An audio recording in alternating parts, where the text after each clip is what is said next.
Na sexta-feira passada, o Tesouro Americano fez algo que não fazia desde 1998. Entrou no mercado de câmbio para comprar ienes japoneses. Esse é um sinal dos novos tempos, e é mais importante do que você imagina, porque não se trata de uma mera intervenção cambial. Na verdade, é o governo americano assumindo publicamente que o atual sistema monetário não está mais funcionando, e precisa ser consertado na marra. Ele está sendo redesenhado nesse exato instante. Olha só os números. A taxa de câmbio do iene despencou de 164 ienes por dólar para cerca de 155 em pouco mais de um dia.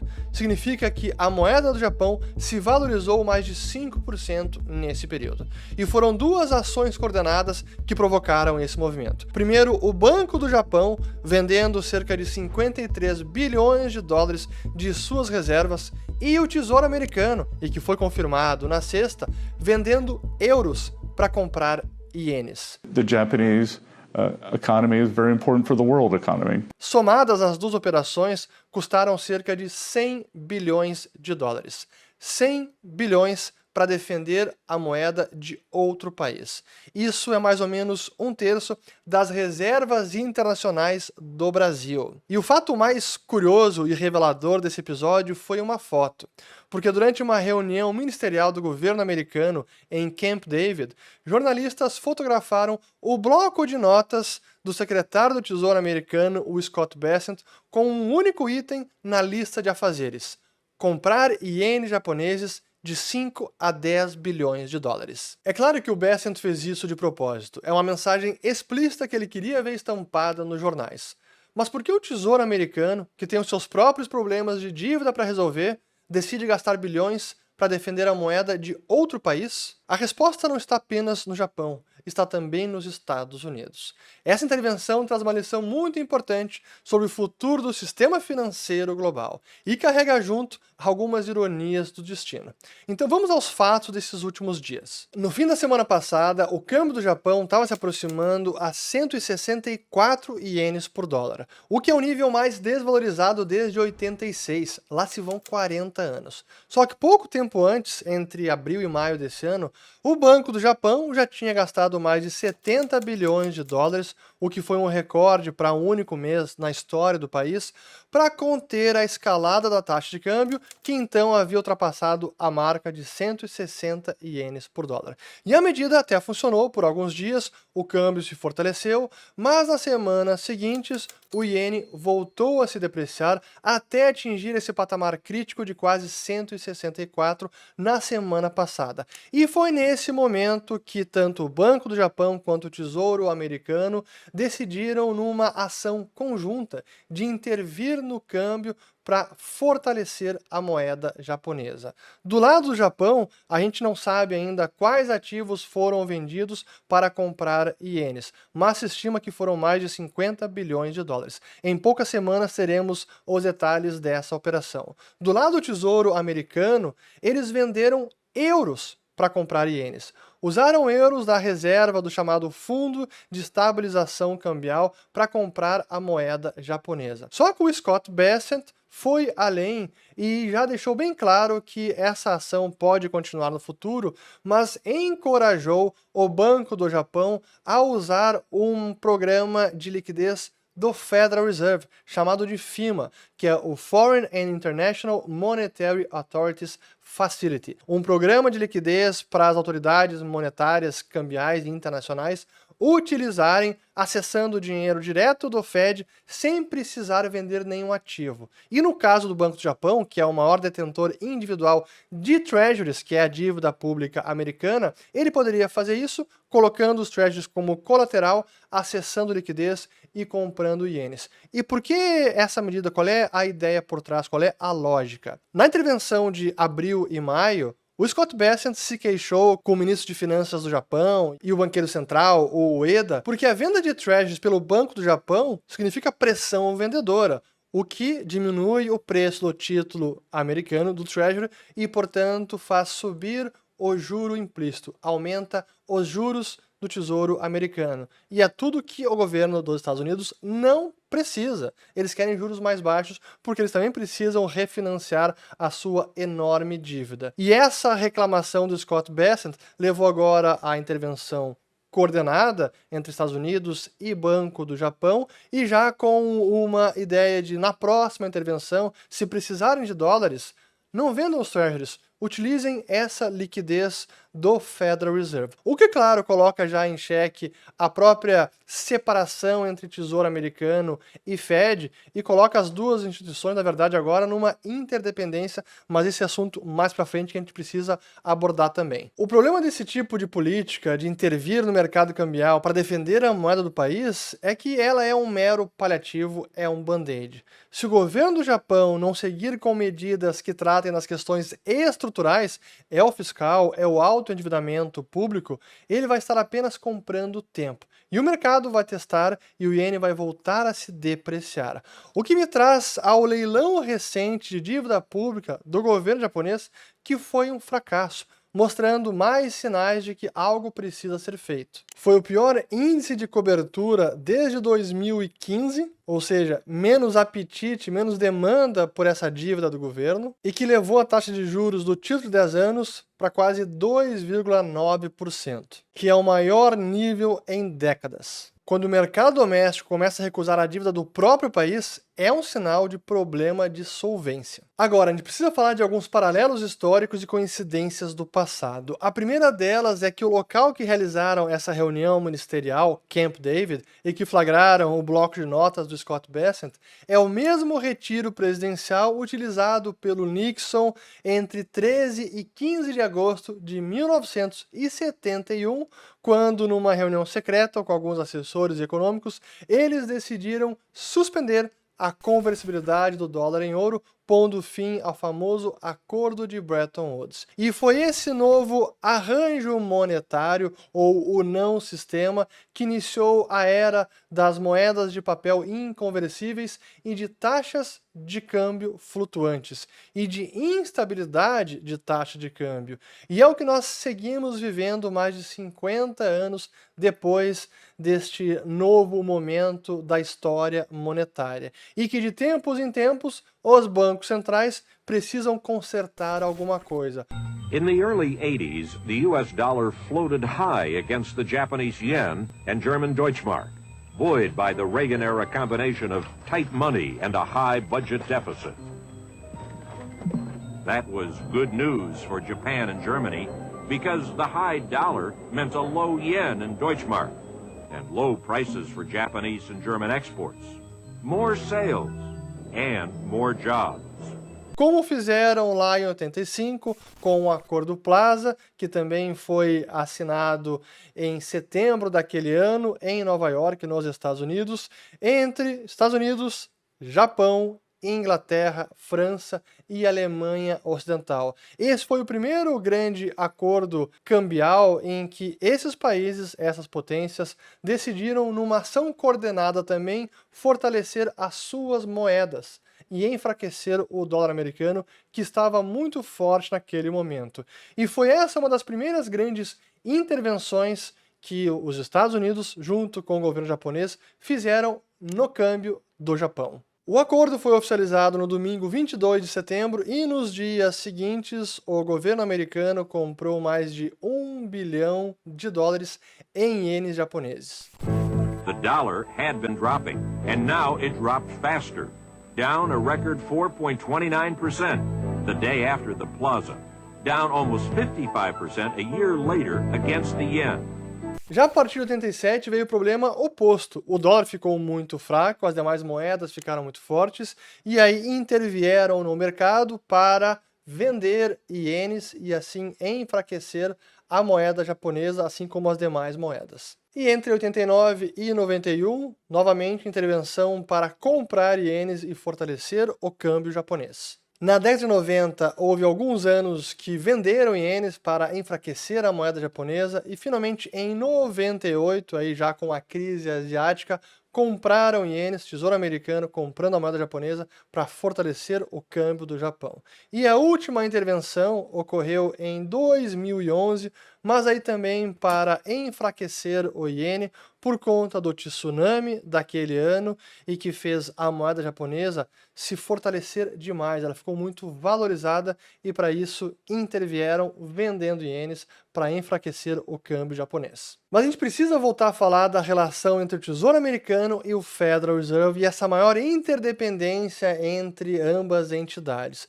Porque, em tese e legalmente, o Fed é independente e o seu mandato é política monetária e estabilidade de preços. E o Tesouro Americano fica encarregado do fiscal e também da questão cambial. Política de câmbio é uma responsabilidade da Secretaria do Tesouro Americano. Mas o que estamos vendo nas últimas semanas ou nessa administração Trump é uma maior confluência de políticas, uma comunicação mais próxima, não apenas com o Bessent defendendo o corte de juros, mas até mesmo agora, que evidência maior a gente precisa. O secretário do Tesouro Americano encorajando um banco central de outro país a usar um programa de liquidez do Federal Reserve, que tem finalidades cambiais para impactar o valor do dólar. Então isso sim está acontecendo na prática e a verdade é que nunca há uma real separação entre monetário e fiscal. Sempre há alguma interdependência, eles se comunicam.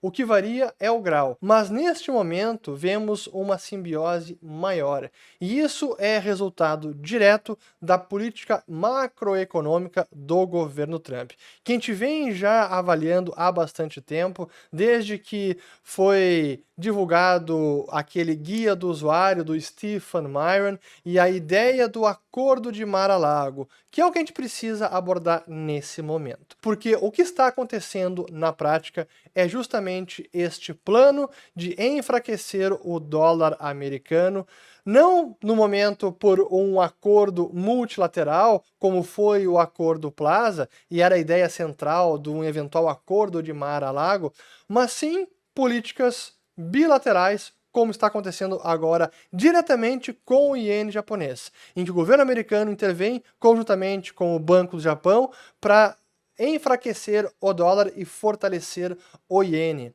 E o próprio Scott Bessent deixou muito claro que essa também é uma mensagem importante para as demais moedas da Ásia, porque se o iene é desvalorizado, isso pode fazer com que as demais moedas sigam a mesma tendência. Então, fortalecer o iene é também uma política que deve influenciar as taxas de câmbio dos demais países da Ásia, sendo que várias dessas moedas também estão muito desvalorizadas em relação ao dólar. Pelo cálculo da taxa de câmbio de equilíbrio, que é a paridade de poder de compra da moeda, como por exemplo é utilizado no famoso índice Big Mac, várias moedas asiáticas estão subvalorizadas em relação ao dólar. É o iene japonês, é a moeda da Malásia, da Indonésia, da Tailândia, das Filipinas, da Coreia do Sul. Todas precisam ser fortalecidas.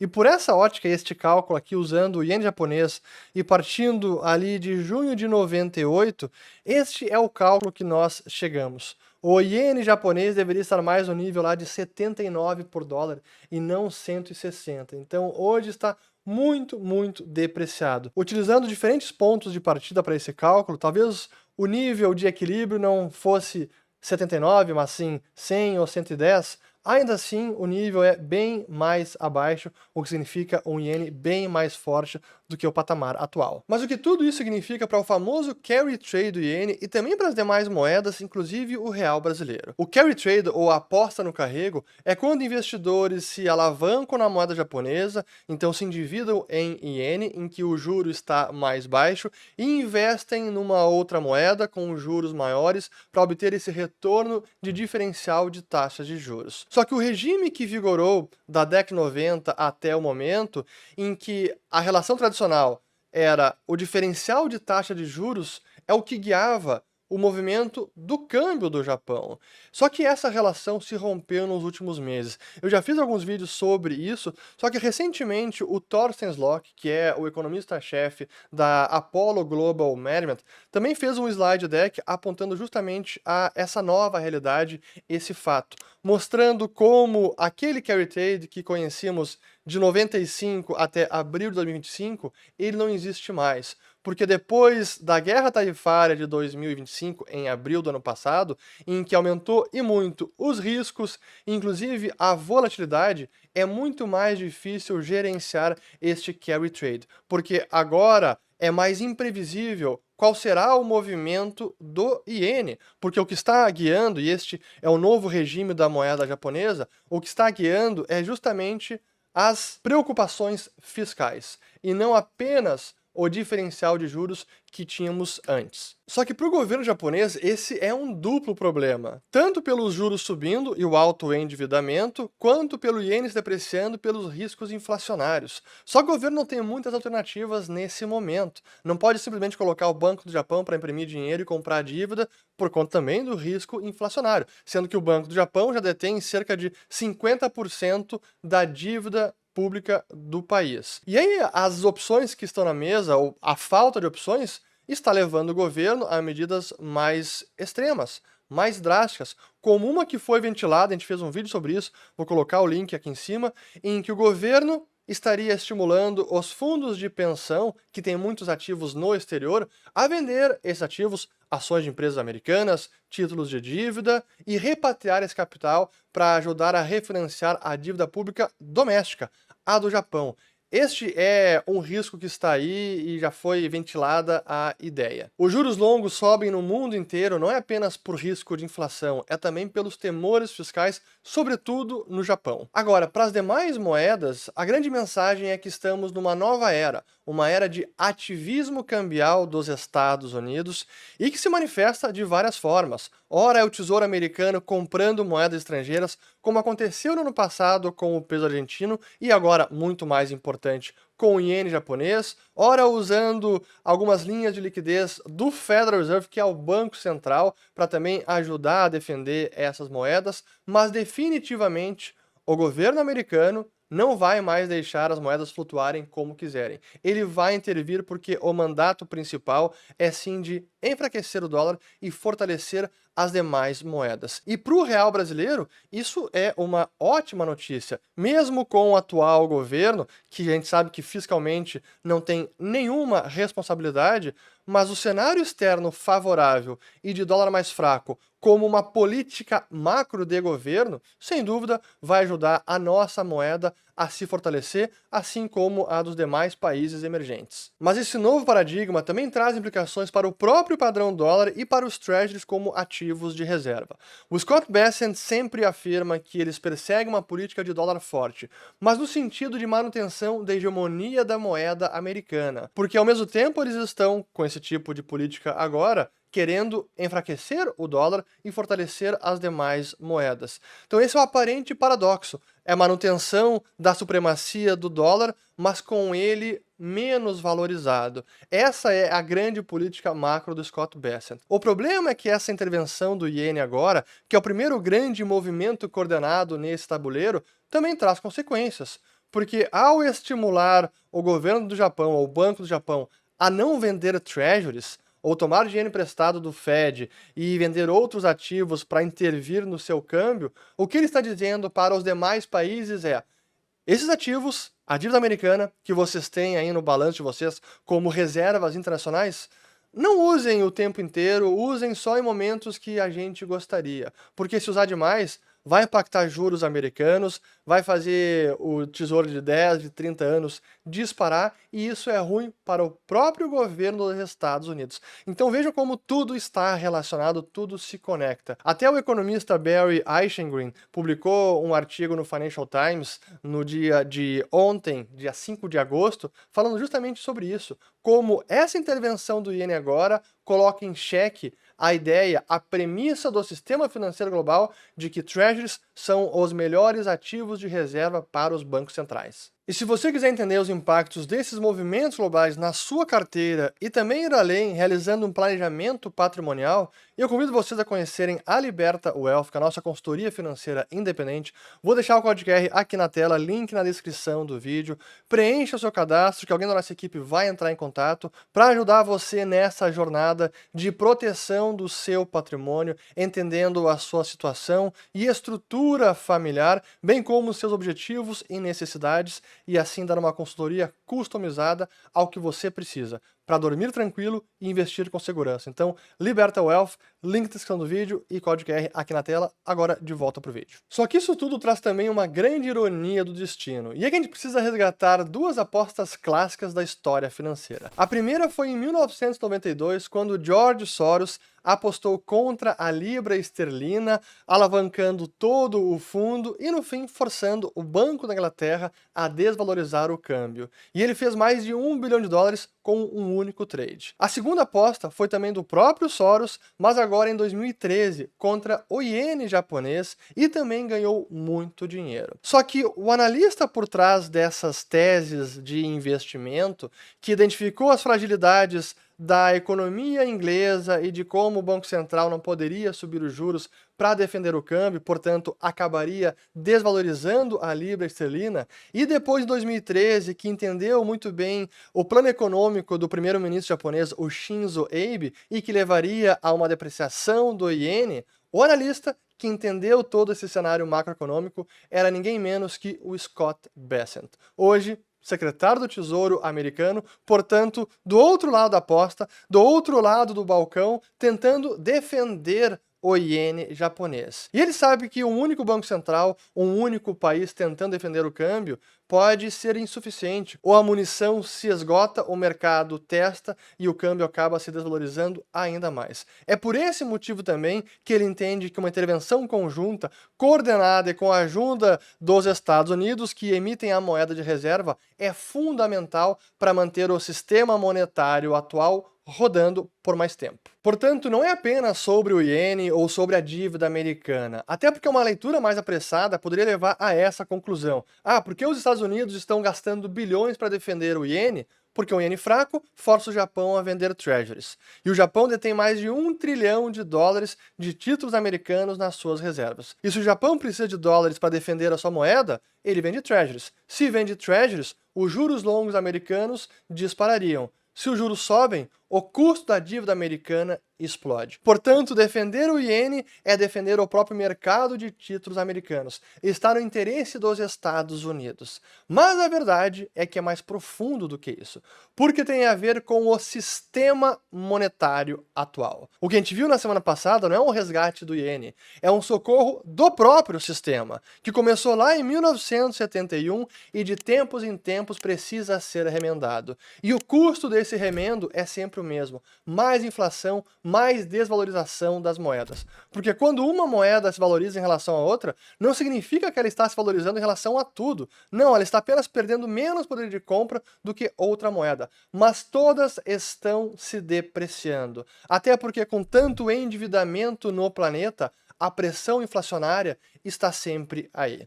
No final das contas, as taxas de câmbio, elas não flutuam, elas afundam. Só que umas mais rápido que outras. Se vocês gostaram desse vídeo, assistam este agora sobre o Japão, compartilhem, deem um joinha, voltamos no próximo, valeu, obrigado!